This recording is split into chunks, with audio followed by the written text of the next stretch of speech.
Hi everyone! Welcome to the Empath Tarot, guys. Another love reading. Timeless and general. Take what resonates lang po.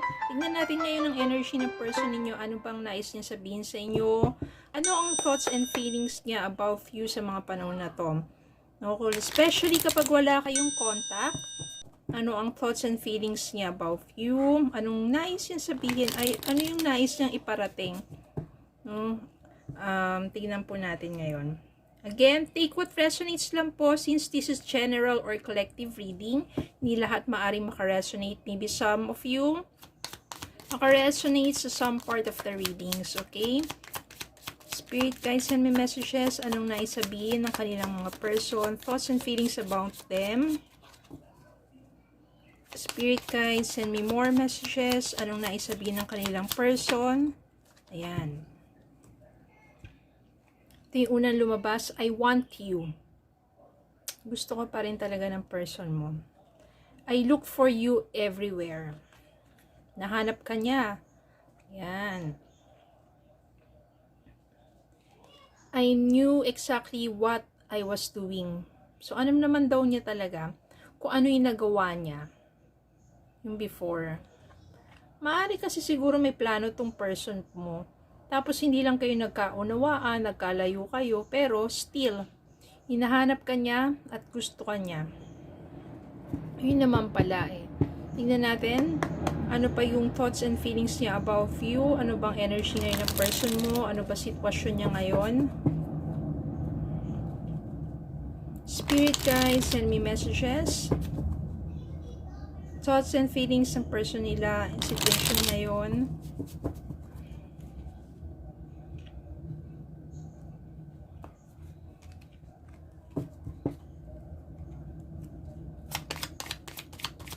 Spirit guides, send me messages. Thoughts and feelings ng person nila and situation ngayon. Energy ng person nila sa ngayon. Bakit I knew exactly what I was doing? Ano ba yon? Ano ba yung kanyang exactly na ginawa before sa connection nila, sa relationship nila?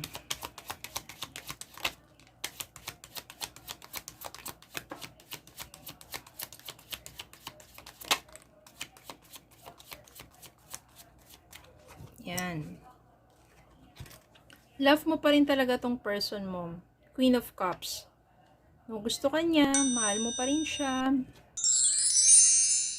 Gusto ng person mo na mag-start kayo all over again. No, parang itong the Fool na to, yung gusto mag-take ng risk na makausap ka muli at para magsimula kayo ng panibago. Ikaw talaga ang wish fulfillment ng person na to.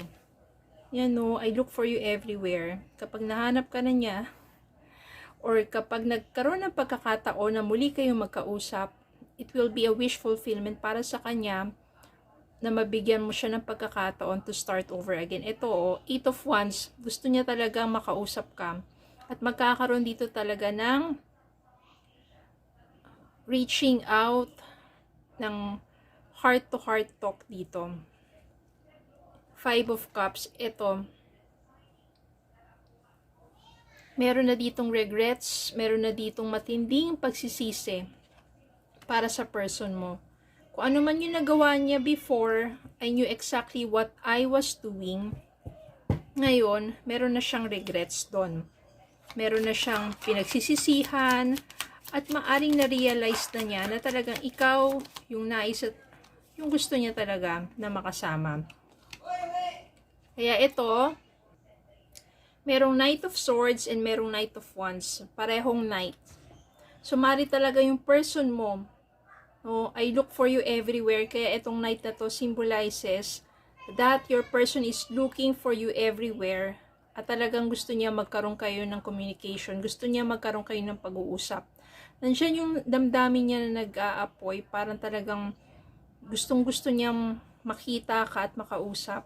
At nandito rin para magbigay ng linaw, ng clarity, yung kung ano man yung thoughts niya, maipahayag niya sa'yo. Para na rin, malaman mo na rin naman kung ano yung nais niya sabihin. Ngayon, kapag handa kang harapin siya at makinig sa mga sasabihin niya, at maramdaman mo yung sincerity niya, why not give this person a chance? Baka kasi before, kaya hindi kayo nagkaunawaan, o bakit kayo nagkalayo? Kasi meron kayong mga kanya-kanya pang mga pangarap na gusto pang matupad, na nape-pressure kayo sa relationship ninyo, kaya nagkakaroon ng misunderstanding kasi hindi kayo naka-align sa isa't isa sa mga pangarap na yon.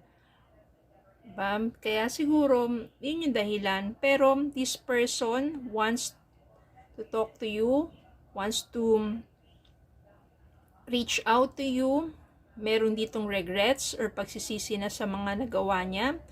Meron ka pa rin naman pagmamahal sa taong to. Gusto niya ng panibagong simula at it will be a wish fulfillment para sa kanya na muli kayo magkasama. Kaya ito yung energy ng person na to. Kung sino man sa inyo makaka-resonate or kung sino man sa inyo, claim this with faith. Okay? Para do sa ikagaganda ng panibagong simula ninyong dalawa ng person mo. Okay? Kapag nag-reach out sa inyo yung person ninyo, nagkaroon kayo ng heart-to-heart talk, then why not, diba? To have a new start, a new beginning for both of you. Tingnan natin ngayon kung ano ang message ng Romance Angel.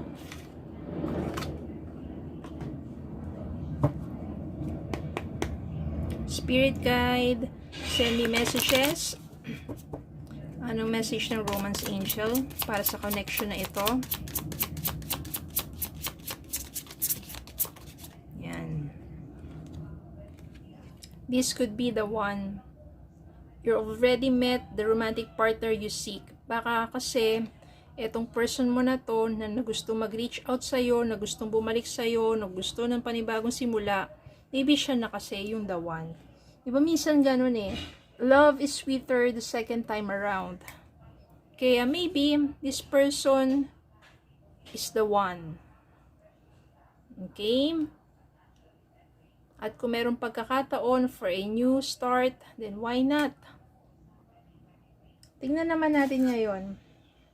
Meron akong pendulum and message board. So, maganda po ito kasi talagang nasubukan ko na rin ito sa aking mga katanungan. No, tignan po natin kung ano po yung mga katanungan sa inyo. May connection din dito sa reading na to.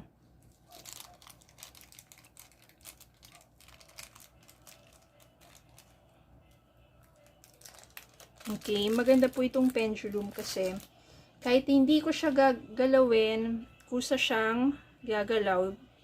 Then, based dun sa questions niyo kung ano yung answer, yun talaga yung dun siya tatapat. Okay. So, ngayon, regarding sa reading na to, yung connection na to, no, bigyan tayo ng sign kung kailan magre-reach out ang person na to. Spirit Guide, send me messages. Kailan magre-reach out ang person na to? Pwedeng month, pwedeng sign ng araw, kasi meron ditong days, no? Monday, Tuesday, Wednesday, Thursday, Friday, Saturday, Sunday. Meron din namang month, which is, syempre, January to December. So, Spirit Guide, send me messages. Kailan magre-reach out ang person nila? So, maraming energy po ito. Pero kung ano po yung pinaka malakas na energy dito at pinaka maraming energy. Kung kailan magre-reach out ang person nila, pwedeng assign na kung anong araw yon or anong month. Okay, Spirit Guide, send me messages.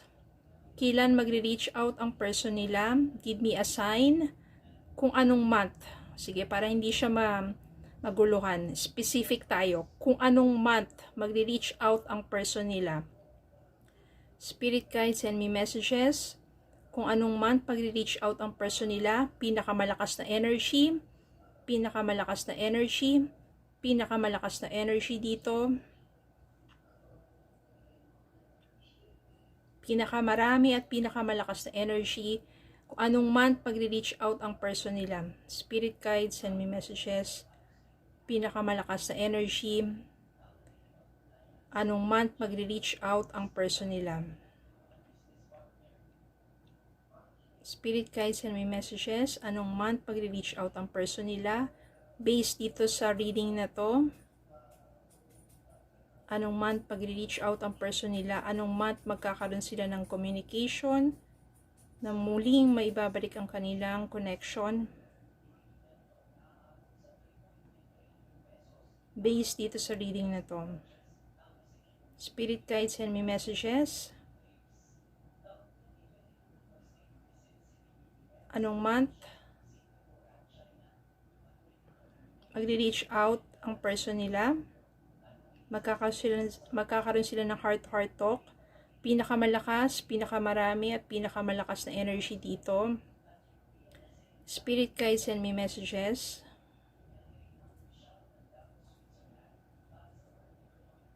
Okay.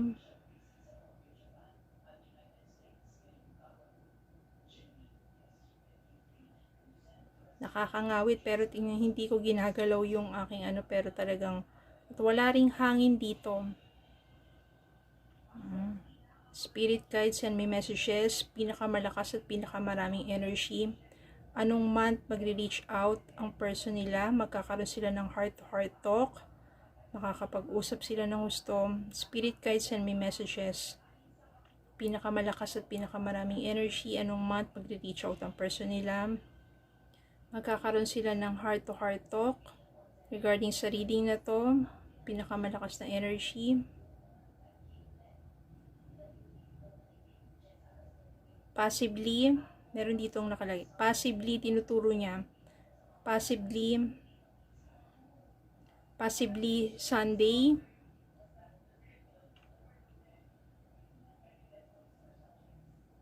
Possibly Sunday.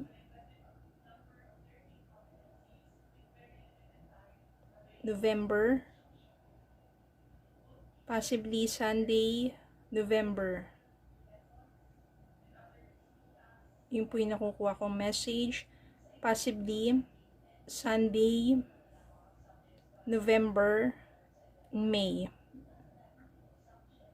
Okay. Possibly Sunday ito ng November or May.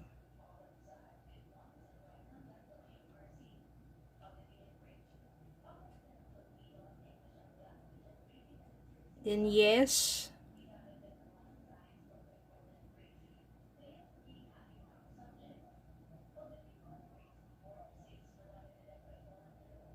January. Okay. Meron yung iba, possibly Sunday ng November or May. Meron din yung iba, yes, January. Okay.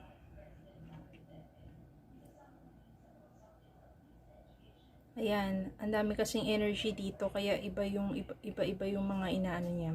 So, meron kaninang possibly Sunday ng November or May, huminto na siya. Tapos, meron kaninang yes, January. Okay? So, yun po, yung mga possible na kung kailan mag-reach out ang person ninyo. Possibly, kasi kanina gumaganon siya, possibly Sunday ng November or May. And, yes, tapos nakaganon, January. Okay? So, yun lang po. If you want to have a personal reading, PM me sa Messenger or mag-email po kayo sa dmpatarot@gmail.com to have a personal reading, at idadagdag ko na rin po itong pendulum na to na kung saan makakapagbigay din sa inyo ng mga signs based dun sa inyong mga, at saka mga messages based dun sa inyong mga katanungan. Okay, please follow me in TikTok and Facebook. Have a good day po and God bless.